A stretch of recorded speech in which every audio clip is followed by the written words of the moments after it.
This isn't the new H2D? Nope. What the hell did I just buy?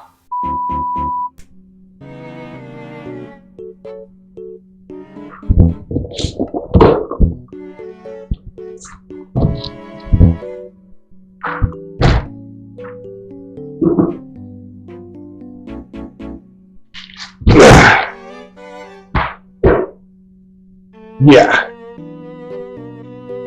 It's gonna be a fun afternoon. What's going on, guys? Welcome back to another video. Now, I have been away for a while. I have been working on a lot of projects, but if you've been watching my shorts, thank you very much. And if you haven't subscribed to the channel, subscribe because we have a lot of fun here. All right, so today I just got my hands on the all-new Anycubic Kobra 3 Max. Now, if you watched my last video, I did a review of the Kobra 3. And it was a great printer. It still is working. It's an awesome printer. A little finicky, have a little issues with it. I've had my fair share of problems, nothing to the extreme of the damn thing catching on fire, thank God. But I have had to get a new replacement hot end for it a few times, but that's a different story. Now we're going with the upgraded, larger version, the Kobra 3 Max. And I have not one, but 2 color changes. So this bad boy can go ahead and change up to 8 colors. Never had that before. Now I'm gonna say this, and I've told people countless times, you don't wanna go with the first production line of these units. That's what I did. I mean, it was a good deal. It was like, what, 600 for the Max, as well as color changer, as well as another color changer. You can't beat that price. So, whatever issues that we're probably going to have with this printer later on, guess what? This thing is under warranty for like a year, I believe. I need to double check. But I hope that all the issues that they have with the original Kobra 3, they have hashed out on this printer. Now, I've seen some updated parts, new print head, new build plate. The thing is massive. So I'm hoping that all the issues that they had on their first production run of the Kobra 3. And here she is, all built. Now, at a glance, this thing is a bit more sophisticated than the Kobra 3. I do want to point this out to you guys. Underneath the build plate, if you roll it all the way up, you have this pulley system. That's designed to actually give this thing more torque, because this thing is going to be going back and forth, trying to keep up with the print head, which we'll talk about in a second. And so this pulley system here is designed to kind of get this thing to be moving a bit faster than normal, which is actually kind of smart.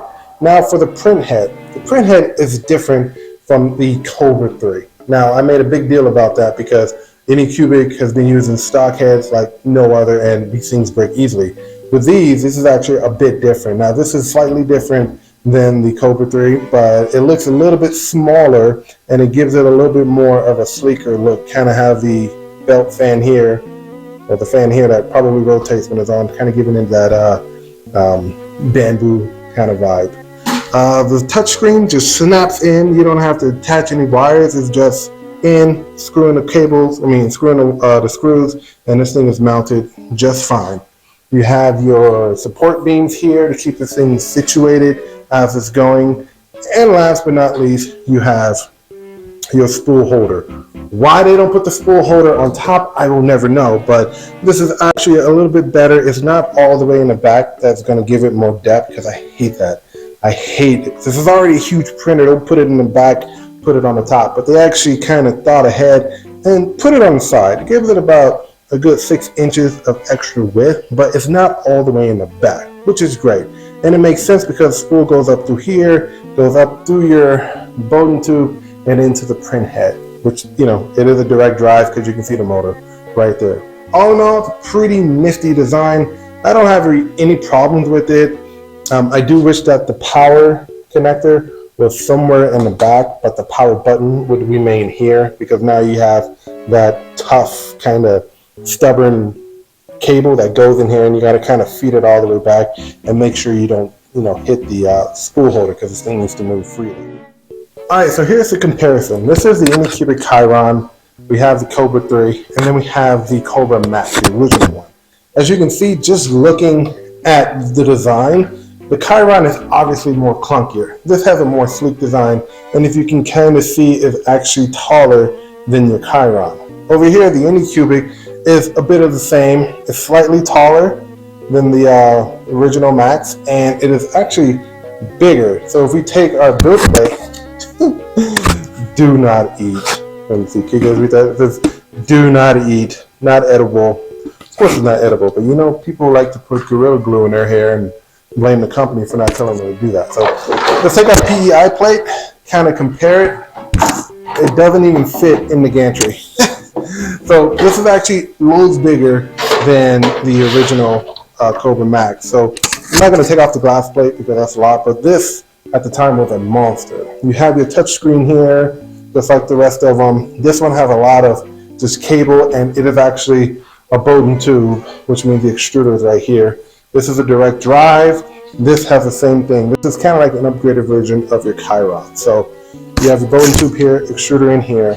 The only problem with my Max is that it's not grounded properly anymore. It just tripped my breaker over there, and I don't like it. So bye-bye Kobra Max. Bye-bye Chiron. You will be missed. So let's get this one set up over there, and let's get it turned on and see what it does. Just real quick, I want to point out that I had to move my bench out a bit more because the build plate was actually slamming against the wall over here. So it's pretty good now. We don't want anything harming this new baby, but now it moves. I mean, this thing really comes off the workbench here, so good God almighty. But everything looks good. So now we got our plug-in. Let's fire it up and see if we get the little Anycubic little jingle. Now, keep in mind that last time I did this, we didn't get it. Kind of sad. Hopefully they fix it. So, here we go.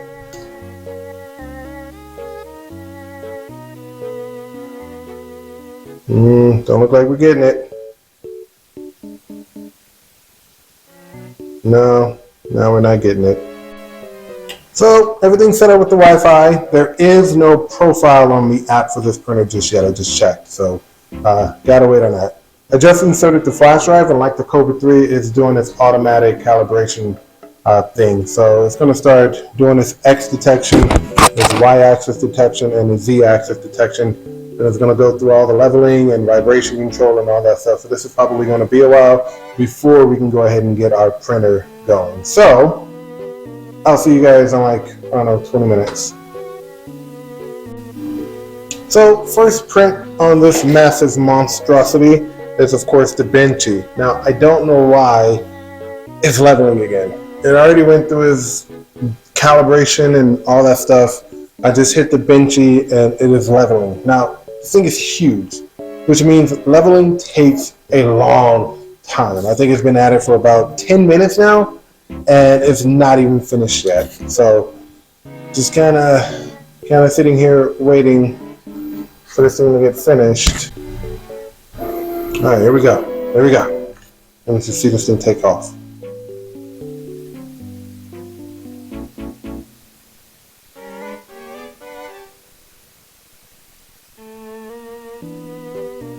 Just doing this priming line, which looks really good actually.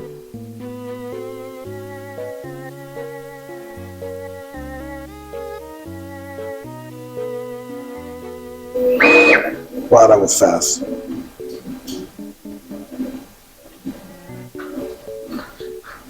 Yeah, this thing is it is moving my desk. It is moving my build plate. Oh my gosh. Yeah, it is moving. It is moving fast. Pretty freaking fast. But I love it. I love how fast it's going. Right when I built these new benches, you get a printer that just decimates everything. That's cool. Yeah, no, it's shaking the crap out of this.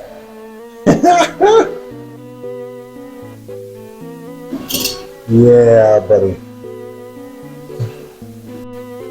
So here's Benchy, all finished, all looking sharp. It only took about 18 minutes and 19 seconds. So not as quick as the Kobra 3. I think the Kobra 3 did it in 15, but came off quite nicely. It looks okay. I mean, the bridging looks great. Now, when I did this before on the Kobra 3 at super fast speed, we didn't get this level of clarity. It was like drooping and stuff happening inside of this openings and stuff. But this, no supports, no nothing, just right on the build plate. clip it off, there you go. So this is actually a lot better than the super fast benchy that I did before on the Kobra 3. So that is good, everything is good. Now we're going to go ahead and set up these ace changers here, see how it actually works with 8 colors. So I got the first ace changer hooked up. Again, pet peeve from the Kobra 3 is that it does need a power cord, which means another spot on my power strip is going to be occupied by another plug, which kind of sucks. But they did fix having the connector for the ace changer on the side as opposed to the front. If I remember correctly, the Kobra 3 had it on the front, and it was just awkward to kind of have that snake around and connect to the front. The ace changer is just like how it was on the 3. Turning it on. Or was it already on? Oh, there it is. Had a little delay. You have your LEDs there. They come on. Send it on. Great. So when you buy an ace changer, you actually have the attachment for the 4 Bowden tubes, and then you also have your platform for the poop chute, which means I'm going to have a box here, as well as the blade that needs to be installed over here, or over here, because it goes over here and do that. So there you go. I do have one question on it. It is curious is how do you hook up the second ace changer, since all of these uses their own Bowden tube. It's not like the bamboo that uses one Bowden tube that goes into the extruder. This uses 4 that go into there. So I'm really curious on how that works. So I'm actually going to hook it up and kind of figure it out and let you guys know.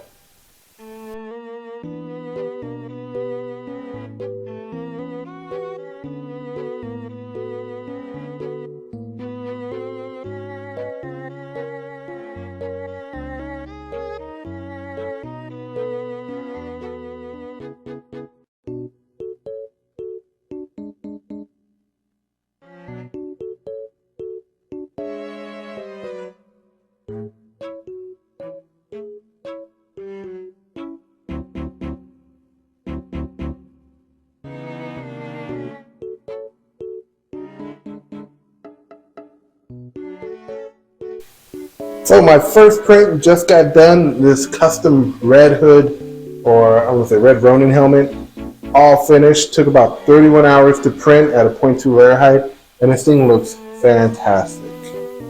I mean, printers are now going really, really fast. So normally a print this size would take about 3 to 4 days on like the original Kobra and Chiron that I have here. But over here, this thing is finished. It looks smooth. You can see the sheen on that finish on the silk PLA that I use, and I gotta say, I'm fairly impressed. Super fairly impressed. This thing is going to be great. Let's rip it off and try it on and see what it looks like.